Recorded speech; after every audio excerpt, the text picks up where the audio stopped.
ഒരുപാട് നാളായില്ലേ ഒരു grocery ഷോപ്പിങ്ങിൻ്റെ video ഇട്ടിട്ട്. പണ്ട് എപ്പോഴും ഞാൻ ഇടുമായിരുന്നു.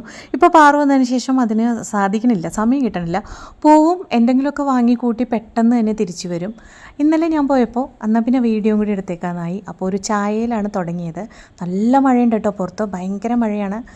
എന്നിട്ട് പിന്നെ നമ്മൾ നെസ്റ്റോയിലേക്കാണ് പോയത്.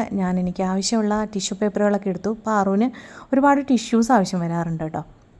അതിനുശേഷം അരി തീർന്നിരിക്കുകയായിരുന്നു. അരി വാങ്ങി കുറച്ചായിട്ടേ വാങ്ങിക്കാറുള്ളൂ കേട്ടോ.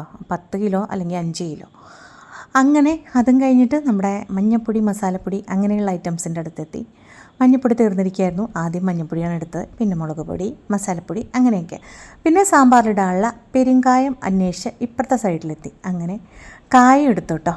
അപ്പോൾ അതിനുശേഷമാണ് ഓർത്ത് കടുക് തീർന്നിരിക്കുകയാണല്ലോ ഒന്ന്. അങ്ങനെ കടുക് കൊടുത്തു. പിന്നെ നമ്മുടെ പാറുവിനുള്ള ചിക്കൻ വാങ്ങണമായിരുന്നു. അപ്പോൾ അത് വാങ്ങി. പിന്നെ ഞാൻ ബീഫ് പാക്ക് ചെയ്യാൻ പറഞ്ഞു.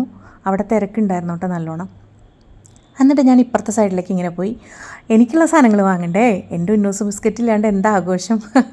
അങ്ങനെ അതേ നമ്മുടെ ബട്ടർ ഡ്രോപ്സ് ഉന്നൂസ് ബിസ്ക്കറ്റ് എടുത്തു. അപ്പോൾ പുറത്ത് നല്ല തകൃതി മഴയല്ലേ. അപ്പോൾ എനിക്ക് ബിരിയാണി തിന്നാൻ ആഗ്രഹം. അങ്ങനെ ബിരിയാണിയും ഓർഡർ ചെയ്തു അവിടെ നിന്ന് തന്നെ. അത് ആ പയ്യൻ പാക്ക് ചെയ്യുന്നുണ്ട് കേട്ടോ. അപ്പോൾ അപ്പുറത്ത് നമ്മുടെ ബീഫും പുള്ളിക്കാരൻ പാക്ക് ചെയ്ത് വെച്ചിട്ടുണ്ട്. ഇനി അതും എടുക്കണം. കണ്ടോ, അതും എടുത്തു. പിന്നെ കുറച്ച് ഫ്രൂട്ട്സും എന്താ പറയുക വെജിറ്റബിൾസും കാര്യങ്ങളൊക്കെ അതും വാങ്ങണമായിരുന്നു.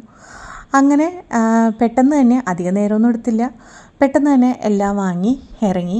അപ്പോഴത്തേക്കും പുറത്ത് മഴ നിന്നിട്ടേയില്ല. പിന്നെയും കുടിച്ചു ഊതി ഒരു നല്ല അർബൻ ടീ, നല്ല സൂപ്പർ ടീ ആയിരുന്നു കേട്ടോ. പുറത്തുനിന്നാണ് കഴിച്ചത്. അങ്ങനെ പിന്നെയും അതൊക്കെ ആസ്വദിച്ച് ആ മഴയത്ത് നിന്ന് കുടിച്ചു. അതിനുശേഷം നമ്മൾ പതുക്കെ വീട്ടിലേക്ക് വന്നു. വീട്ടിൽ വന്നപ്പോൾ പാറു നല്ല ഉറക്കത്തിലാട്ടോ, പുതച്ച് മൂടി സുഖമായിട്ട് കിടന്നുറങ്ങണം. എന്തൊരു നല്ല ജീവിതം അല്ലേ. ഇവിളെങ്ങാനും ആയി ജനിച്ചാൽ മതിയായിരുന്നു അടുത്ത പ്രാവശ്യമെങ്കിലും.